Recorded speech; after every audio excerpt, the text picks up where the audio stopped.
கும்பகோணத்தில் அரசு மதுக்கடை திறக்க எதிர்ப்பு. தமிழக வெற்றிக் கழகத்தினர் முற்றுகை போட்டதால் பரபரப்பு.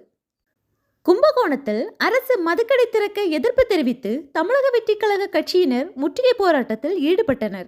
இதனால் அங்கு பரபரப்பு ஏற்பட்டது. கும்பகோணம் பஸ் நிலையம் அருகே ஜான் செல்வராஜ் நகரில் செயல்பட்ட அரசு மதுபான கடை அருகே உள்ள காமராஜர் சாலையில் இடமாற்றம் செய்யப்பட்டது. இதைத் தொடர்ந்து நேற்று கடையை திறக்க மதுபான கடை ஊழியர்கள் வந்தனர். அவர்களிடம் தமிழக வெற்றிக் கழக தஞ்சாவூர் கிழக்கு மாவட்ட செயலாளர் வினோத் ரவி, மாநகர செயலாளர் வீர விஜயகுமார் ஆகியோர் பேசினர். அப்போது இங்கு கல்வி நிலையங்கள், வழிபாட்டு தலங்கள், குடியிருப்புகள் உள்ளது. எனவே மதுக்கடையை திறக்கக்கூடாது என்று கூறி பொதுமக்களுடன் சேர்ந்து வாக்குவாதத்தில் ஈடுபட்டனர். பின்னர் கடையை திறக்க விடாமல் முற்றுகை போராட்டம் நடத்தினர்.